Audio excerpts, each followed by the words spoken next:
लोकसभा चुनाव 2024 के exit poll ने जिस पार्टी को 350 से ज्यादा सीटें देकर बहुमत दे दी थी, जिसने चुनाव से पहले 400 पार का नारा दिया था, अब वो दल बहुमत पाने के लिए जोर आजमाइश कर रहा है। अब तक सामने आए रुझानों में उत्तर प्रदेश में समाजवादी पार्टी सबसे बड़ी पार्टी बनकर उभर रही है। यूपी में सपा भारतीय जनता पार्टी से भी आगे चल रही है। समाजवादी पार्टी ने जहां 37 सीटों पर बढ़त बनाई हुई है, तो वहीं बीजेपी 32 सीटों पर आगे, जिसके बाद सपा कार्यकर्ता बेहद उत्साहित नजर आ रहे हैं। कन्नौज में सपा कार्यकर्ताओं ने जश्न के दौरान अखिलेश यादव को भावी प्रधानमंत्री बता दिया है। समाजवादी पार्टी के अध्यक्ष अखिलेश यादव कन्नौज लोकसभा सीट से सामने आए ताजा आंकड़ों के मुताबिक 1,17,000 से ज्यादा वोटों की लीड लेकर निर्णायक बढ़त बना चुके हैं, जिसके बाद सपा दफ्तर में जश्न का माहौल है। कार्यकर्ता एक दूसरे को मिठाइयां खिला रहे हैं, जिसकी तस्वीरें भी सामने आई।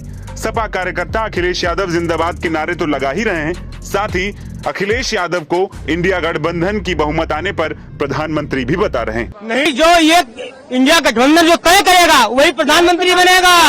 ठीक है, यहाँ यूपी के रास्ता से ही दिल्ली जाती है मंत्री के लिए। जी जी, और अखिलेश यादव कन्नौज के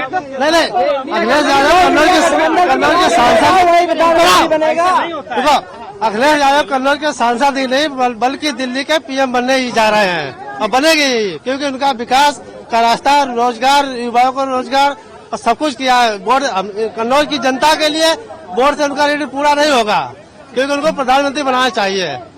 आज जनपद कन्नौज ने प्रधानमंत्री पैदा किया। अखिलेश यादव हमारा जो अलायंस है हिंदुस्तान का, वो तय करेगा। मैं इस बात को तय नहीं करने वाला व्यक्ति। एज ए कार्यकर्ता जो इंडिया गठबंधन के जो सभी पार्टियों के नेता बैठेंगे, उसमें तय होगा कि कौन क्या बनेगा। अभी किसी को ये नहीं पता कौन प्रधानमंत्री बनेगा, कौन गृह मंत्री बनेगा। ये जुमलेबाज भारतीय जनता पार्टी बता सकती। बता दें कि यूपी में इंडिया गठबंधन ने अखिलेश यादव के नेतृत्व में ही चुनाव लड़ा था। यूपी में सपा अध्यक्ष ने कांग्रेस को 17 सीटें दी थी और 62 सीटों पर समाजवादी पार्टी ने चुनाव लड़ा था। सपा 62 में से 37 सीटों पर फिलहाल बढ़त बनाए हुए, ये अखिलेश यादव के लिए एक बड़ी कामयाबी के तौर पर देखा जा सकता है। बता दें कि लोकसभा चुनाव की घोषणा होने से पहले और आखिरी चरण की वोटिंग तक राम मंदिर की काफी चर्चा हुई थी। प्रधानमंत्री नरेंद्र मोदी, यूपी के सीएम योगी आदित्यनाथ समेत बीजेपी के तमाम बड़े नेता राम मंदिर का जिक्र कर रहे थे। बीजेपी को राम मंदिर के उद्घाटन से न केवल यूपी बल्कि देश के कई हिस्सों में बढ़त मिलने की उम्मीद भी थी। मंगलवार को लोकसभा चुनाव नतीजों के ठीक पहले 400 पार की बात हो रही थी, लेकिन नतीजों के दिन मंगलवार एनडीए और इंडिया के बीच कांटे का मुकाबला दिख रहा है। रुझानों में एनडीए को भले ही बहुमत मिलता दिख रहा हो, लेकिन अकेले बीजेपी बहुमत से दूर जाती दिख रही है।